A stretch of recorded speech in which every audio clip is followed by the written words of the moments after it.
وحده وعلى آله وأصحابه وأزواجه وأهل بيته وأحبائه.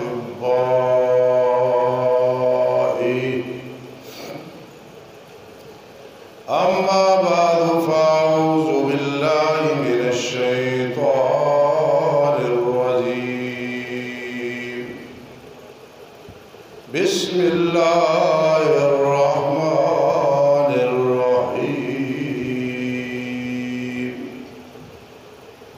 إليه يصعد الكلم الطيب والعمل الصالح يرفعه. قال النبي صلى الله تعالى عليه وسلم: إنما الأعمال بالنيات،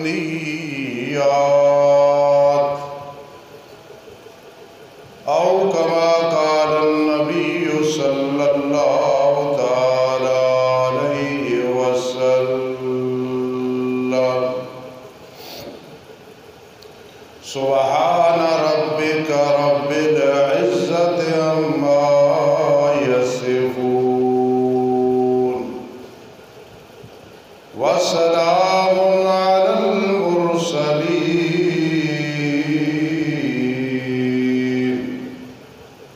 والحمد لله رب العالمين. اللهم صل على سيدنا محمد وعلى آل سيدنا محمد. أفضل صلواتك بعدد معلوماتك وبارك وسلم عليه.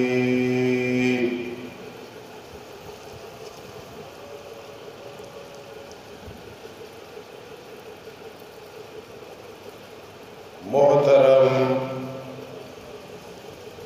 سامعین کرام اور عزیز طلبہ کرام اور میری معززہ و موقرہ ماؤں بہنوں،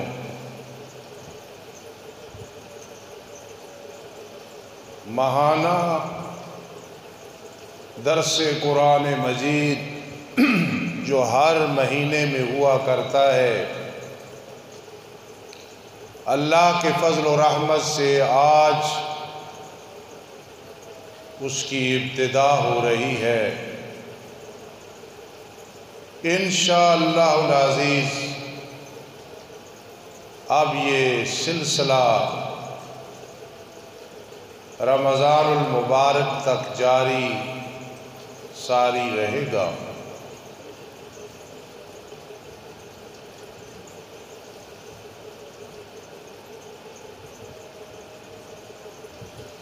بہت زیادہ ٹائم ہو یا تھوڑا ہو، قرآن مقدس کا سمجھنا اور فکر کرنا اور مدرس اور خطیب کی بات کو بخوبی سننا اور سمجھنا، گویا آدمی جنتی حلقے میں بیٹھا ہے۔ اور بہت مبارک وہ گھڑیاں ہوتی ہیں جن میں آدمی اللہ کی کلام کو سمجھ رہا ہوتا ہے، اور حدیث پاک میں آتا ہے کہ خفت الملائکہ، ایمان بالغیب ہے، دیکھ لیں تو کوئی یقین میں فرق نہیں آئے گا، کہ فرشتے حلقہ بنا لیتے ہیں ارد گرد، غشیتہم الرحمہ، ان لوگوں کو اللہ کی رحمت ڈھانپ لیتی ہے جو اللہ کا قرآن سمجھنے کے لیے آتے ہیں۔ یہ جو حدیث پاک میں آتا ہے کہ فرشتے نورانی پر بچھا دیتے ہیں طلباء کے قدموں میں، یہ صرف طالب علم مراد نہیں، کوئی بھی کسی عالم کے پاس درس میں یا جمعے میں یا جلسے میں قرآن مقدس سمجھنے کے لیے جائے یا حدیث اور مسائل سمجھنے کے لیے جائے تو اس کے لیے یہی حکم ہے۔ 1000 رکعت نفل پڑھنا، تسبیح و تعلیل کرنا سب اللہ کو پسند ہے اور برکت کا سبب ہے، لیکن تدارس العلم، ایک گھڑی بیٹھ کے قرآن کی باتیں حدیث کی باتیں سن لینا وہ پوری رات عبادت کرنے سے افضل ہے۔ میرے آقا علیہ الصلوۃ والسلام مسجد نبوی صلی اللہ علیہ وسلم میں تشریف لے گئے، دیکھا 2 حلقے بیٹھے ہیں، ایک حلقہ اللہ کا ذکر کر رہا ہے اور دوسرے حلقے والے پڑھ رہے ہیں، پڑھا رہے ہیں۔ آپ صلی اللہ تعالی علیہ وسلم نے فرمایا دونوں اچھے ہیں، لیکن اس حلقے میں بیٹھے جہاں علم پڑھایا جا رہا تھا، اس لیے اتنا بڑا فرق ہے۔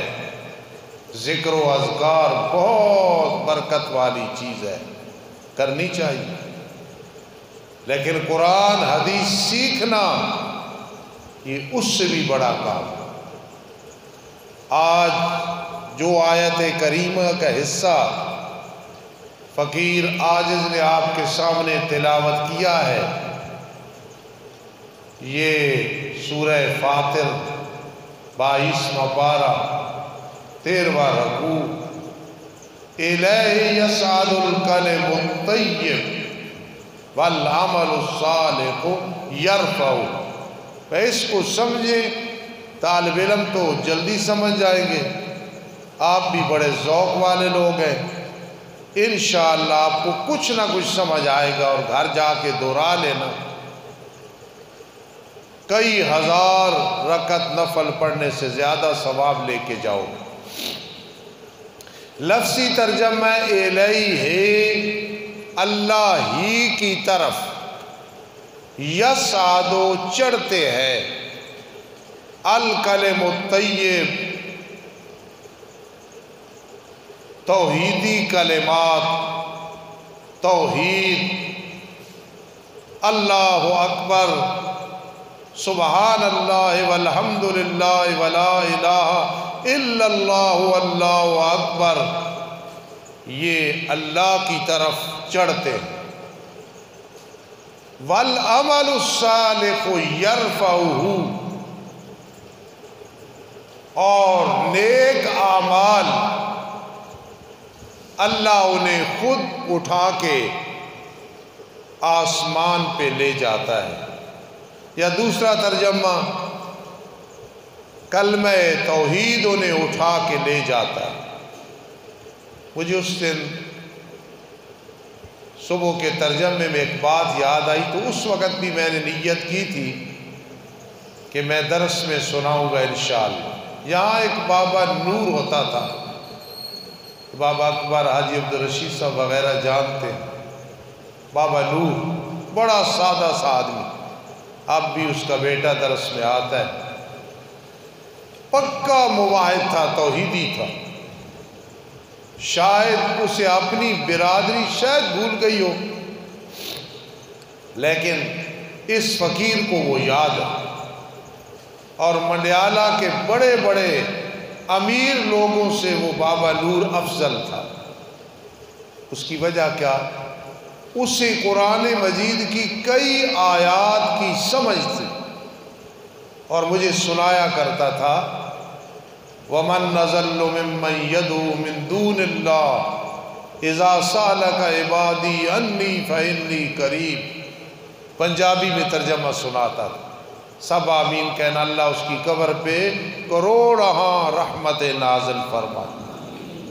ایک عام آدمی ہو کہ اتنی قرآن کی سمجھ تھی کہ بعض اوقات مجھے تسلی کے لیے کہ مولوی صاحب میں نئے آیا تھا، یہ آیت میں ٹھیک کہہ رہا ہوں، یہ آیت میں ٹھیک کہہ رہا ہوں، اس آیت کے مطابق فلاں حدیث ہے، تائید ہو گئی۔ تو آپ لوگ بھی اس درجے میں آئیں، اور ہیں بھی صحیح آپ۔ اِلَيْهِ يَصْعَدُ الْكَلِمُ الطَّيِّبُ، اس کلمہ طیب سے کیا مراد ہے؟ توحید ہے، سبحان اللہ ہے، اللہ اکبر ہے، سب کا مطلب ایک ہے، اللہ ہی کی طرف چڑھتی ہے توحید خود، اور نیک اعمال نہیں جا سکتے خود۔ کیوں نہیں جا سکتے؟ اس کی اب وجہ دیکھیں۔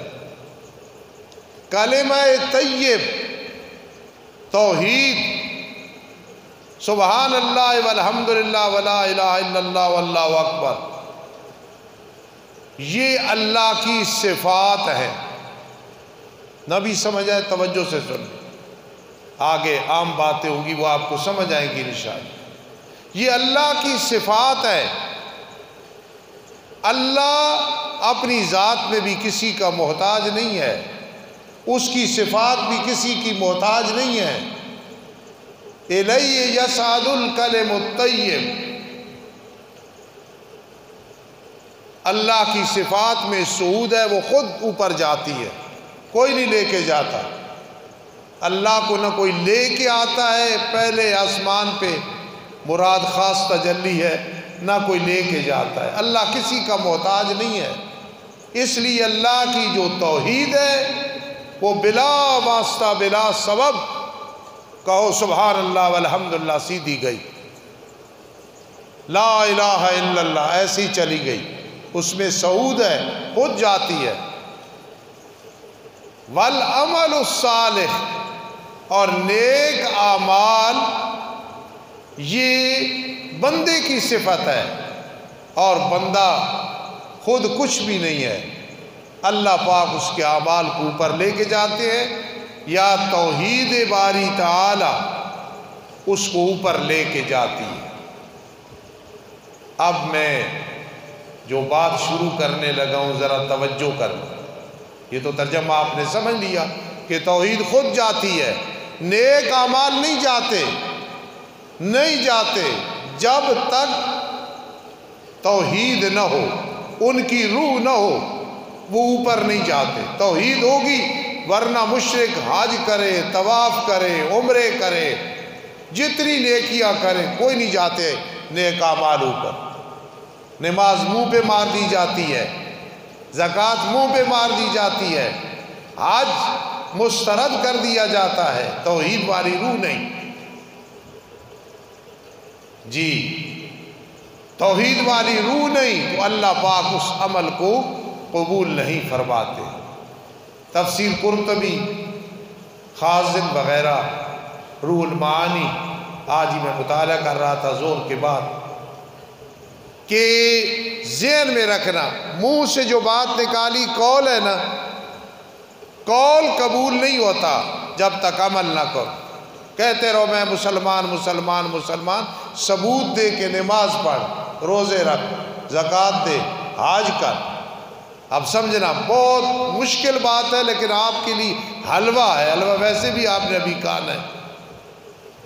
قول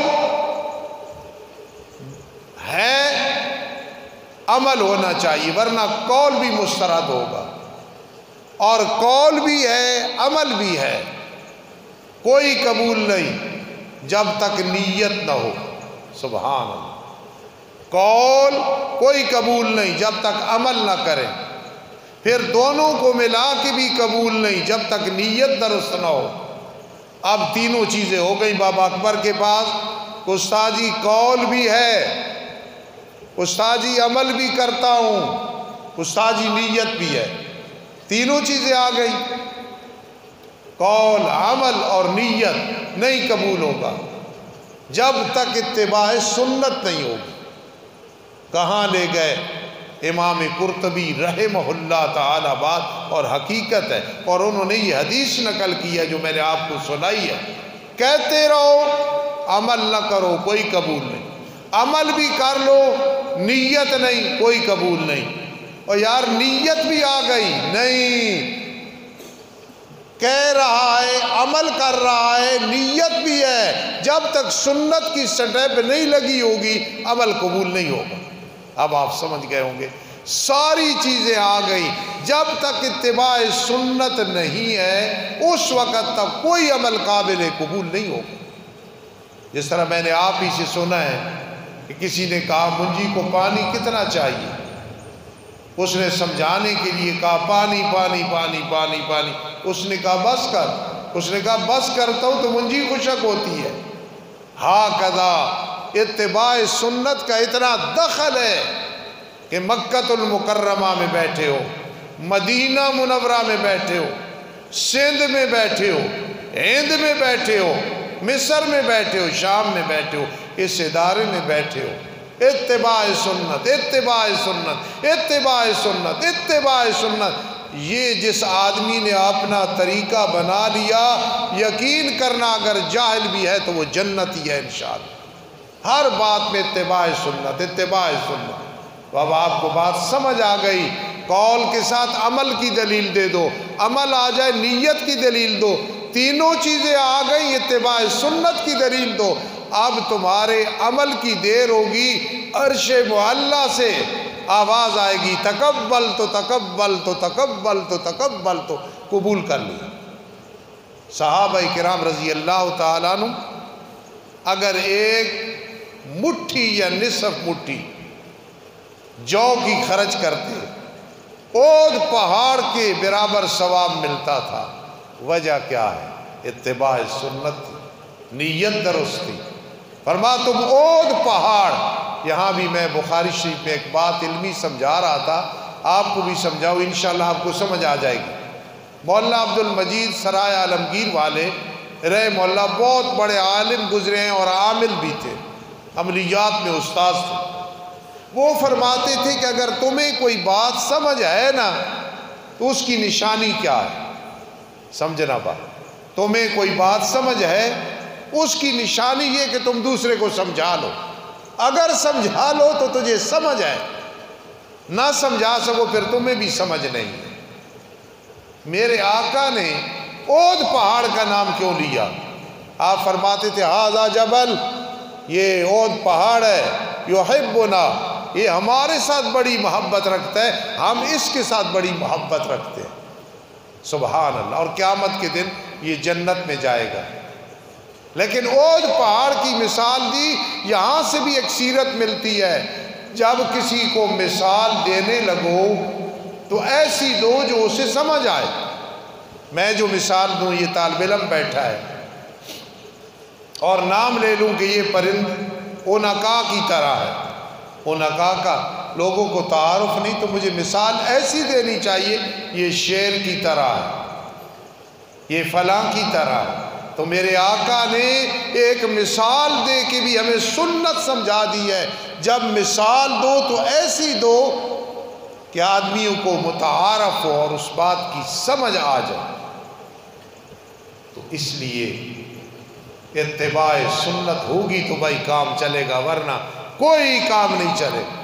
البدایہ والنہایہ مدرسے میں کتاب ہے، اس میں لکھا ہوا ہے اگر تم ایک شخص کو دیکھو ہوا میں اڑ رہا ہے، پانی پہ چلتا ہے، پاؤں گیلے نہیں ہوتے، آگ کھا رہا ہے، لیکن سنت کے مطابق عمل نہیں کر رہا، اسے ولی نہ کہنا کہ اس کی کرامت ہے، بل هو ساخر کذاب، یہ جادوگر ہے، بڑا لعنتی ہے، جھوٹا ہے۔ جب تک اتباع سنت نہیں کرے گا ولی اللہ نہیں ہوگا۔ انسان کا جو جسم ہے یہ 4 چیزوں سے مرکب ہے۔ بات ہوئی ہے الیہ یصعد الکلم الطیب والعمل الصالح یرفعہ، مٹی، پانی، آگ اور ہوا، بچہ جانتا ہے۔ اور انسان کے جسم کے اندر جو روح ہے نا، روح یہ بھی 4 چیزوں سے مرکب ہے، 4 چیزوں سے بنی ہے۔ پانی، آگ، ہوا، مٹی تو آپ نے آسانی سے سمجھ لی ہے، لیکن اب سمجھنا انسان کی روح کس سے بنی ہے؟ حالانکہ روح کا دنیا میں کوئی جسم نہیں ہے، ہمیں نہیں پتا، لیکن اگر کوئی کہے استاد جی آج میں سمجھ کے اٹھوں گا روح کی شکل بتاؤ، پھر میں پوچھوں گا کس روح کی، تو یقیناً کہے گا استاد جی آپ کا روح یا میرا روح، مجھے جسم دکھاؤ۔ تو میں چھوٹا آدمی ہوں، بہت چھوٹا ہوں، لیکن میرے اساتذہ بہت بڑے لوگ تھے رحمہم اللہ، میں سمجھا لوں گا، میں کہوں گا اچھا میری روح دیکھنا چاہتا ہے تو مجھے دیکھا ہے؟ وہ کہے گا بڑے عرصے سے دیکھ رہا ہوں۔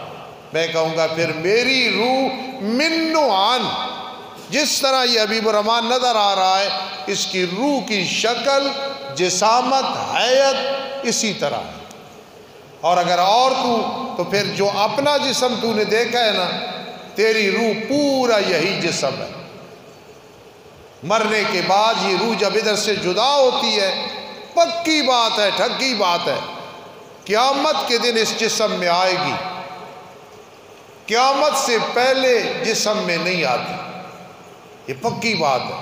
فَيُمْسِكُ الَّتِي قَضَىٰ عَلَيْهَا الْمَوْتِ، جب نکلتی ہے نا پھر یہ پورا تجسد اختیار کرتی ہے۔ سمجھانے کے لیے کہہ رہا ہوں، اور اس گھڑی میں مجھے بھی ثواب مل رہا ہے، آپ کو بھی مل رہا ہے، کہ اگر کوئی آدمی، میرا لالا سرور، اس کے روح کو آپ بالفرض دیکھ لیں، بالفرض کہنے میں کوئی حرج نہیں، کوئی شک نہیں کرے گا کہ لالا سرور کدھر ہے، بالکل روح اسی طرح ہوگی۔ تو اس لیے انسان اصل اس روح کا نام ہے۔ ما عندکم ینفد، یہ جسم تو مٹی سے مٹی ہو جاتا ہے سوائے انبیاء کرام علیہ السلام کے، پھر قیامت کے دن اللہ اس کو دوبارہ بنائیں گے، پھر روح اس میں ڈالیں گے۔ ما عندکم، اس مسئلے کو سمجھو، آج بڑے بڑے لوگ دیوبندیت کے نام پہ خراب کرتے ہیں۔ ما عندکم ینفد، عطا اللہ بندیالوی صاحب میرے بھائی ہیں، آپ کے بزرگ ہیں، مدثر علی، انہیں سرگودے میں کوئی جھگڑا تھا حیات ممات کا، تو ڈی سی نے کہا کہ مجھے 3 منٹ میں یہ بات سمجھاؤ۔ بندیالوی صاحب نے کہا میں 1.5 منٹ میں سمجھاتا ہوں، اور سمجھا بھی دی۔ ذالک فضل اللہ یؤتیہ من یشاء، وہ آپ نے بات سمجھی ہے، روح اسی شکل کا ہے، جسم روح کی طرح، روح جسم کی طرح۔ لقد خلقنا الانسان فی احسن تقویم، تو جو انسان کا جسم ہے یہ دنیا میں۔ وما عند اللہ باق یسألونک عن الروح قل الروح من امر ربی وما اوتیتم من العلم الا قلیلا، روح کے بارے میں سوال کرتے ہیں، روح اللہ کا حکم ہے، آتی ہے تو زندگی، جاتی ہے تو میت بن جاتی۔ اس لیے انسان کی جو روح ہے نا یہ 4 چیزوں سے بنی۔ اب اس کو یاد کر، مجھے پتہ ہے میں نام نہیں لیتا، یہاں کچھ لوگ بیٹھے ہیں اتنی بات یاد کر لیتے ہیں کہ مجھے علم ہے الحمدللہ کہ وہ جا کے سمجھاتے ہیں، تو سمجھانی چاہیے، آپ بھی ذہین بنے سارے۔ روح بنی ہے علم سے، علم، پہچان اللہ کی ذات، دین، آخرت، انبیاء، یہ ہے علم سے بنی ہے روح۔ ایک دوسری چیز ہے عمل، عمل یہ بنیاد ہے، جس طرح مٹی، سیمٹ، گارا، اینٹیں، سریا، تو یہ علم، عمل، ابو جہل کو اس کا علم نہیں تھا تو اس کی روح مردہ تھی، کوئی روح زندہ نہیں تھی، بس برائے نام تھی۔ اس لیے علم، عمل، اور تیسری چیز ہے اخلاص، خلوص ہونا چاہیے۔ خلوص کی میں مثال دیتا ہوں، یہ خلوص ایسا سپرٹ ہے، یہ اگر آ جائے تو آپ جنگل میں بیٹھ جائیں منگل بن جائے گا، اور اگر خلوص نہیں ہوگا منگل میں بیٹھ جائیں وہ جنگل بن جائے گا، اللہ کے ہاں کوئی قابل قبول نہیں ہوگا۔ اخلاص کس کو کہتے ہیں؟ ہر عمل اللہ کی رضا کے لیے کرنا۔ پرسوں میں ضیاء اللہ شاہ صاحب بخاری کے پاس گیا، جاتا رہتا ہوں، اللہ کرے جاتا رہوں انشاءاللہ۔ بیٹھے تھے تو ایک مثال سنائی، کہنے لگے میں بنوری ٹاؤن میں پڑھتا تھا، اخلاص پہ بات سنائی، ذرا توجہ کر۔ میں پڑھتا تھا، ایک گجرات کا آدمی مجھے ملنے کے لیے گیا کہ میں آیا ہوا ہوں بحری جہاز پہ، حج پہ جانا ہے، تو چلو شاہ صاحب کا بیٹا یہاں پڑھتا ہے، ملاقات کرتے ہیں۔ وہ آ گیا، بڑا خوش ہوا کہ ضیاء اللہ تو یہاں پڑھتا ہے؟ جی۔ فرمان لگے بڑا امیر آدمی تھا، اس وقت کا 25,000، شاہ صاحب فرمان لگے آج کا 25 لاکھ نہیں، اس سے بھی زیادہ ہے۔ تو کہنے لگا میں نے اس مدرسے میں کچھ پیسے دینے، آپ جو پڑھتے ہیں ہمارے پیروں کی اولاد، تو میں نے کہا دفتر ہے جا کے دے دو۔ شاہ صاحب فرماتے ہیں وہاں گیا تو اندر جو بیٹھا تھا، جس طرح ہمارے حاجی سیف اللہ صاحب ہیں، زبیر ہے، ابو بکر ہے، رسید وصول کرنی ہوتی ہے ان سے، تو اس نے کہا میں نہیں لیتا پیسے۔ اب 25,000 اس دور کا، ہمیں تو سیدھی بات ہے وہ مدرسے کا 100 روپے بھی دے، پتہ نہیں کتنی دفعہ دل سے جزاک اللہ کہتے ہیں، وہ 50 روپے بھی دے، وہ کلو گندم بھی دے، کیوں؟ لن تنالوا البر حتی تنفقوا مما تحبون۔ اس نے کہا میں کیوں نہیں لیتے 25,000؟ اس نے کہا حضرت بن نوری کا حکم ہے جب سال کا خرچہ پورا ہو جائے تو فنڈ نہیں لینا، لہذا ہم نہیں دیتے۔ شاہ صاحب فرمان لگے کتنا ان لوگوں میں خلوص اخلاص تھا کہ اس سال کا ہو گیا بس ٹھیک۔ ہم کمزور لوگ ہیں نا، ہمارے مدرسے قرض پہ بھی ہوتے ہیں، ہر چیز کا خیال کرنا ہوتا ہے، ہم یہاں تک نہیں پہنچ سکتے۔ تو وہ آدمی پریشان ہو کے آیا، شاہ صاحب نے کہا میں گیا، اس نے کہا جی نہیں حضرت بن نوری کا حکم ہے، خرچہ پورا ہے، ہم نے کوئی نہیں لینا۔ اس نے کہا یار میں نے سنا ہے کہ ضیاء اللہ شاہ بن نوری کے پاس چلا جائے، حضرت بن نوری رحمہ اللہ تعالی رحمت واسعہ بہت بڑے عالم تھے، تو چلا جائے تو وہ بات مان لیتے، یار چلا جا میری نیت ہے یہ 25,000 دے کے جاؤں۔ ضیاء اللہ شاہ صاحب بخاری فرماتے ہیں کہ میں گیا، میں نے کہا حضرت وہ ایک آدمی 25,000 روپے دینا چاہتا ہے اور دفتر والے کہہ رہے ہیں ہمارے پاس فنڈ پورا ہے۔ تو شاہ صاحب فرمان لگے، حضرت بن نوری نے فرمایا بھائی یہ میرا اصول ہے، بس پورا ہے نا تو ہم نہیں وصول کریں گے، کسی اور کو دے دو۔ اخلاص کی برکت ہے۔ شاہ صاحب فرماتے میں نے کہا حضرت کوئی راستہ سوچو، ابا جی کا مرید ہے ناراض ہو جائے گا۔ حضرت بن نوری فرمان لگے کیا راستہ ہو سکتا ہے؟ میں نے کہا حضرت لے لو کسی اور مدرسے میں دے دینا۔ حضرت بن نوری نے کہا بالکل ٹھیک ہے، تیری بات ٹھیک ہے۔ حضرت نے کہا لے اس کو دے دو، میں بتاؤں گا کسی اور مدرسے میں دے دے۔ یہ میں بتا رہا ہوں اخلاص کی برکات ہے، جب اخلاص آتا ہے نا وَعَلَى اللَّهِ فَتَوَكَّلُوا، اللہ پہ بھروسہ ہو جاتا ہے۔ تو روح علم سے بنی ہے، عمل سے بنی ہے اور اخلاص سے بنی ہے، خلوص۔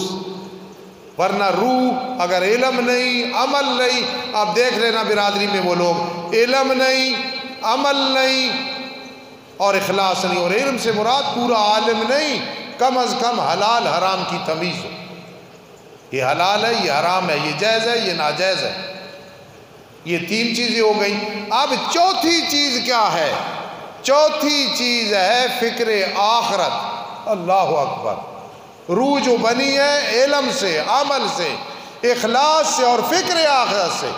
جس آدمی کو آخرت کی فکر نہیں ہے اس کی جو روح ہے وہ جس سے بنتی ہے، ایک چیز ہے ہی کوئی نہیں تو پھر وہ مردہ ہے۔ آخرت کی فکر جس کو ہے، اور سن لو یہاں کئی بیٹھے آپ سارے، میں دل سے کہتا ہوں مجھ سے افضل ہوں، آپ کی ذمہ داریاں تھوڑی ہیں، میری بہت زیادہ ہے۔ اللہ ہم سب کو کامیاب کر۔ کئی بیٹھے ہو فکر آخرت والے، آخرت کی فکر۔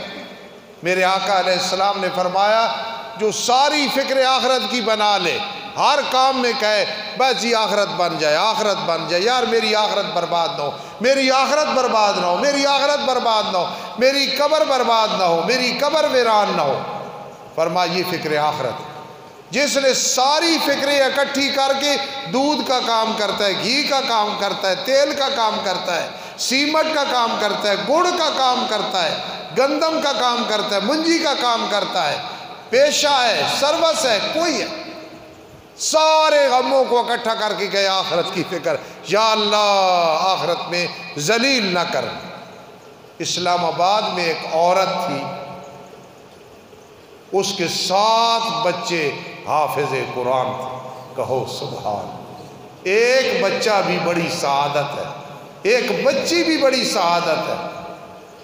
7 بیٹے حافظ قرآن تھے، ذرا بات سننا، فوت ہو گئی۔ ہمارے اللہ پاک اس رزق کو مبارک کر دیں گے، تھوڑا بھی ہوگا انشاءاللہ بہت فائدہ ہوگا۔ تو روح بنی ہے علم سے جاہل نہ بننا، عمل سے بے عملیاں نہ کرنا، اخلاص سے ریاکاری نہ کرنا، اور فکر آخرت سے دنیا کی فکر کوئی چیز نہیں۔ کل متاع الدنیا قلیل، دنیا کا سامان مال یہ تھوڑا سا ہے، جلدی فنا ہو جانا۔ 3 چیزیں ہیں اللہ نے ہمیں اختیار دیا، کرو نہ کرو، یہ 3 سمجھو پھر دعا کرتے۔ بڑا شکریہ آپ کا کہ اتنی علمی بات اور آپ الحمدللہ سمجھ رہے ہو۔ اب آخر میں خلاصہ ہے، 3 اختیار اللہ نے ہمیں دیے ہیں، تمہاری مرضی کرو نہ کرو۔ وہ کیا ہے؟ ایک دفعہ میرے آقا علیہ السلام نے فرمایا اللہ نے 2 مٹھیاں بھری، آخر اللہ کی مٹھی کوئی ہم سوچ ہی نہیں سکتے، وہ کتنی بڑی کیسے کوئی ہمیں پتہ نہیں، ایمان رکھنا۔ ایک مٹھی بھر کے ایسے فرمایا یہ جنت میں، دوسری بھر کے فرمایا یہ دوزخ میں۔ ایک صحابی رضی اللہ تعالیٰ عنہ پہ موت کا ٹائم آیا، بہت گھبرائی ہوئی ہیں۔ کسی نے کہا نبی علیہ السلام نے خوشخبری دی ہے، کہا بالکل ٹھیک ہے، یقین ہے، لیکن جب یہ سنتا ہوں کہ ایک مٹھی بھر کے اللہ نے جنت میں فرمایا یہ جنت میں جائے گی، ایک دوزخ میں جائے گی، اور خاتمہ بالایمان کی فکر کرو، فرمایا اس لیے میں چیختا ہوں، میں چلاتا ہوں۔ 3 اختیار ہیں ہمیں، اور وہ کیا ہے اب خیال کریں۔ ایک ہے فکری اختیار، ایک ہے قولی اختیار، اور تیسرا ہے عملی اختیار۔ 3 اللہ نے دے دی ہیں، عالم ہے نہ عمل کرے، اللہ کو کیا پرواہ ہے۔ کل میں کہہ رہا تھا ایسے ایسے عالم فوت ہو رہے ہیں، اور ہوئیے کہ ہم پہ ہوتا نا تو ہم کہتے ہماری زندگی بھی انہیں لگ جاتی، لیکن اللہ کو کس چیز کی پرواہ ہے۔ بڑے بڑے محدث چلے گئے، اللہ نے اور پیدا کر دیے، وہ چلے گئے اور آ گئے۔ اللہ ایسا غنی ہے، ان اللہ فقیر ونحن اغنیاء۔ یہ یہودیوں کا نظریہ تھا، اللہ محتاج ہے، ہم دولت مند ہے۔ یا ایھا الناس انتم الفقراء الی اللہ۔ بڑے بڑے امیر، بڑے بڑے جاگیردار سر نیچے ہو جاتے ہیں، یا ایھا الناس انتم الفقراء الی اللہ، تم سارے اللہ کے محتاج ہو، واللہ هو الغنی، اللہ غنی ہے۔ قرآن کا درس ہے نا، حدیث میں آتا ہے القرآن غنا لا فقر بعدہ۔ قرآن آدمی کو قلبی طور پہ غنی بنا دیتا ہے، دل میں جب غنا آ گیا لا فقر بعدہ، بعد میں کسی کی فکر اور محتاجی رہتی نہیں۔ آپ سمجھو گے 3 چیزیں اللہ نے ہمیں اختیار دیا ہے۔ پہلی ہے فکری، ہماری فکر اچھی رکھ یا بری رکھ تیری مرضی ہے، مدرسے آباد کر یا مدرسے اور مسجد کو بربادی کرنے کا سوچ، بیوہ سے دعائیں لے یا بد دعائیں لے، یہ تیری فکر ہے۔ ماں باپ کی خدمت میں فکر کر، یتیموں کی خدمت میں فکر کر، کوشش کر کہ بس لے کیا کروں، گناہ سے بچوں۔ فکر یہ اللہ نے انسان کو اختیار دیا، جیسی بھی فکر رکھے۔ ہم بیٹھے ہیں، میرا اچھا گمان ہے آپ کی فکریں اچھی ہیں، نہ ہوتی تو آپ ٹی وی پہ بیٹھے ہوتے، سو گئے ہوتے۔ کئی بدبخت اس وقت گھروں میں سو گئے ہوں گے، تجارت، مال، کھیتی باڑی کی وجہ سے بدبخت ہے، کوئی بھی ہے وہ بدبخت ہے۔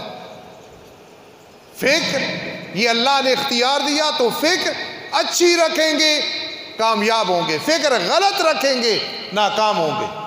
ایک مولوی صاحب تھے، ہم پڑھتے تھے، تو ایک دفعہ ہنستے ہوئے کہنے لگے، فلاں آدمی، میں اس کی مسجد میں ناظرے کے بچے پڑھاتا ہوں، اس کی فکر ہے کہ مجھے نکالے۔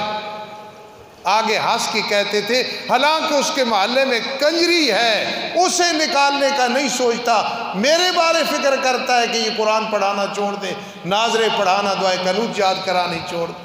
فکر کی بات ہوتی ہے۔ مولانا الیاس رحمہ اللہ تعالیٰ نے فکر کیا، چند آدمیوں سے شروع ہوا، آج لاکھوں کی تعداد سے بھی کراس کر گئی ہے تبلیغی جماعت۔ دارالعلوم دیوبند میں ایک استاد محمود، ایک شاگرد محمود، آج ہر علاقے میں علماء موجود ہے۔ فکر نے رنگ لگایا یا کہ نہیں لگایا؟ جس ادارے میں بیٹھے ہو، کتنی جگہ مڈیالے میں اور ہیں، فکر کی میرے بزرگوں نے، آج یہاں منگل بنا ہوا۔ تو ایک ہمارے اختیار میں فکر ہے، خدا را فکر اچھی رکھو۔ بری چیز کا ارادہ کرو گے، فکر کا حاصل کر لو گے، لیکن کچھ بھی حاصل نہیں ہوگا۔ اچھی کا کرو گے، نہیں بھی ہوئی نا، انشاءاللہ انشاءاللہ انشاءاللہ انشاءاللہ اس نیت پہ ثواب مل جائے گا۔ دوسرے ہمارے اختیار میں کیا ہے؟ قول، بات اچھی نکالیں، کسی کو فائدہ ہو، وہ خوش ہو جائے، ٹھیک ہے۔ غلط نکالیں، جراخات السنان لحد تیام ولا یلتام ما جرخ اللسان، اللہ اکبر۔ نیزوں اور چھریوں کے زخم مل جاتے ہیں، لیکن زبان کے زخم نہیں ملتے۔ اس لیے فرمائے جو قول ہے اللہ نے تجھے اختیار دیا ہے، اچھی بات نکال یا بری بات نکال۔ اور مزے کی بات، آپ اچھی بات نکالتے ہیں، خوشبو کوئی نہیں ساتھ، بری نکالیں گے بدبو کوئی نہیں۔ کیوں؟ یہ دنیا ہے، دار الاعمال ہے، دار الجزا نہیں ہے۔ ورنہ جتنے جھوٹے جو عدالت میں جھوٹ بولیں، وکیل کے سامنے جا کے بولیں، کسی کے سامنے جا کے بولیں، اپنے گاہک کے ساتھ بولیں، اگر ہوتی دنیا میں سزا ہوتی تو بدبو بھی ساتھ آتی کہ جھوٹ بول رہا ہے لعنتی۔ لیکن یہ دار الاعمال ہے، کبھی کبھی اللہ دنیا میں پکڑ کرتے ہیں، مکافات عمل کرتے ہیں، یہ سب کان سعیکم مشکورا۔ تو فکر اچھی رکھنی ہے، اللہ نے اختیار دیا ہے، چاہے اچھی رکھ چاہے نہ رکھ۔ دوسرے نمبر پہ قول اچھا، زبان سے توحید نکلے، زبان سے رسالت نکلے، اور جہاں بیٹھے گونج اٹھے لا الہ الا اللہ، کوئی حاجت روا نہیں، کوئی مشکل کشا نہیں، کوئی بگڑی بنانے والا نہیں، کوئی عالم الغیب نہیں، کوئی حاضر و ناظر نہیں، کوئی مختار کل نہیں، کوئی لجپال نہیں، کوئی زندگی و موت دینے والا نہیں، کوئی عزت و ذلت دینے والا نہیں، کوئی ہمیشہ زندہ رہنے والا نہیں، الا اللہ، ایک اللہ کی ذات۔ ہاں لاہور میں بیٹھا ہے، کھل کے کہے علی حجویری رحمہ اللہ ولی تو تھے لیکن حاجت روا نہیں، مشکل کشا نہیں، بگڑی بنانے والے نہیں۔ ہمارے علاقے میں ایک بہت بڑی گدی ہے میرا شریف، الحمدللہ میں اپنے علاقے میں کہتا ہوں میرے والے ولی تو ہو سکتے ہیں لیکن حاجت روا نہیں، مشکل کشا نہیں، بگڑی بنانے والے نہیں، زندگی و موت دے، وہ ایک اللہ، ایک اللہ کی ذات۔ تو اللہ نے اختیار دیا، فکر اچھی رکھو، غلط فکر کا نقصان ہوگا، کوئی فائدہ نہیں ہوگا، نہ کسی کی عزت میں فرق آئے گا، نہ سکون میں فرق آئے گا، نہ رزق میں فرق آئے گا۔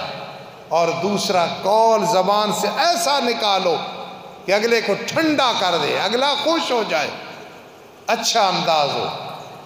اور تیسرے نمبر پہ ہے کہ اپنے عمل کا اللہ نے اختیار دیا ہے، وہ سینما ہے، وہ میخانہ ہے، وہ زنا کا اڈا ہے، وہ جوئے کا اڈا ہے، وہ غلط پراپگنڈے کا اڈا ہے، اور ادھر مسجد ہے، ادھر تبلیغی جماعت ہے، علماء ہے، مدارس ہیں، لڑکیوں لڑکوں کے مدرسے ہیں، اولاد کو ادھر بھیجو، تو جو بھی کرو گے اپنے اختیار میں ہے، اعمال اچھے کرو گے تو انشاءاللہ ان کا فائدہ ہوگا، ورنہ اللہ نے عالم جاہل کو اختیار دیا ہے، سید اور غلام کو اختیار دیا ہے، شہری اور دیہاتی کو اختیار دیا ہے، کوئی بھی اختیار دیا، فکر اچھی رکھ بری رکھ، بات اچھی کر بری کر، اور عمل اچھے کر برے کر، لیکن ان الینا ایابہم، سارے میرے پیچھے پڑھو اور درد دل سے پڑھو، ان الینا ایابہم ثم ان علینا حسابہم۔ کہاں بیٹھے ہو؟ مسجد میں، پٹیاں سامنے ہیں، طلباء سامنے، یاد رکھنا ہم مسافر ہیں، راستے سے گزرنے والے ہیں، ان الینا ایابہم، فرما ہماری طرف آنا ہے، اچھا آ کے ثم ان علینا حسابہم، پہلا کام ہوگا ہم حساب لیں گے، بے فکر ہو کے نہ آنا۔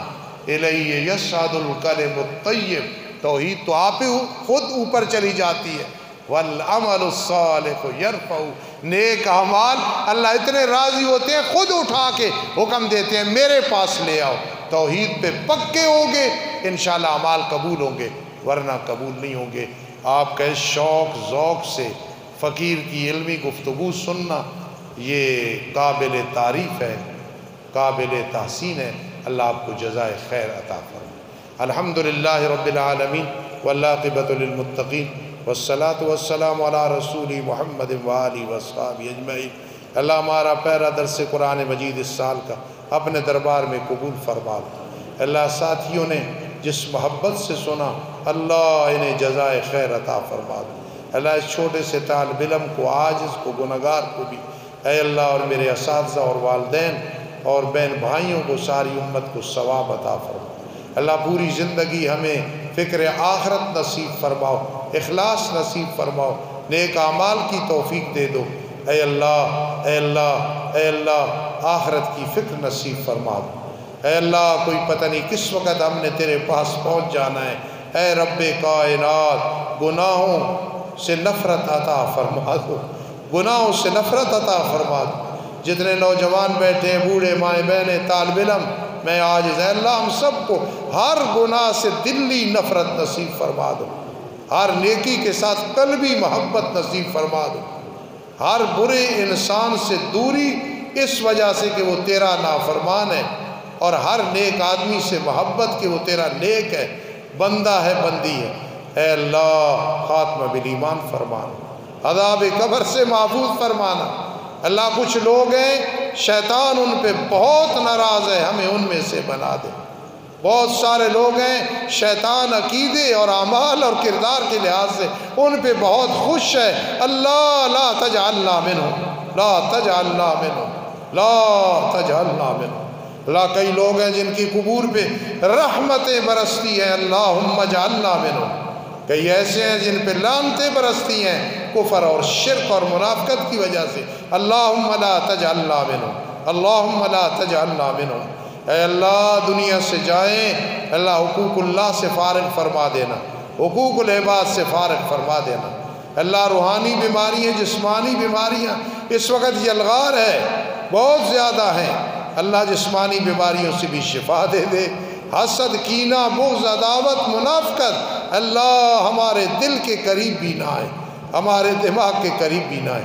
اللہ جن اساتذہ نے ہمیں پڑھایا ہم اس قابل ہوئے، والدین نے پڑھایا، سب کو غریق رحمت فرما۔ اے اللہ جتنے جامعات بچیوں بچوں کے اس علاقے میں ہیں اللہ سب کو کامیاب و کامران فرما۔ اللہ ہمارے چھوٹے سے ادارے کو اپنے دربار میں بہت بڑا شمار فرما۔ اللہ اتباع سنت کی توفیق دے دے۔ اللہ بدعت رسم و رواج سے محفوظ فرما۔ اللہ شرک و بدعت کی بدبو سے محفوظ فرما۔ یا اللہ جو بھی اولاد ہے اولاد عطا فرما، اولاد عطا فرما۔ اے اللہ جن کے بچوں بچیوں کے رشتے ہیں پریشان ہیں اللہ آسانیاں پیدا فرما، قرض ہیں اللہ آسانیاں پیدا فرما۔ انک علی کل شیء قدیر، انک علی کل شیء قدیر۔ اللہ فلسطین کے مظلوم، پوری دنیا کے مظلوم ہر ایک کی غیب سے مدد فرما، ظالموں کو ہدایت دے ورنہ تباہ و برباد فرما، ہمارے وطن عزیز کی ہر لفاظ سے حفاظت فرما۔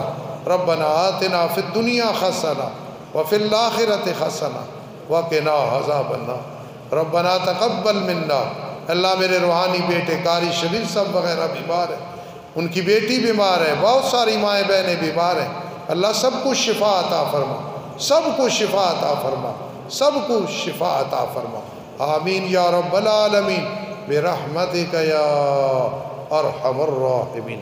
سبحان اللہ۔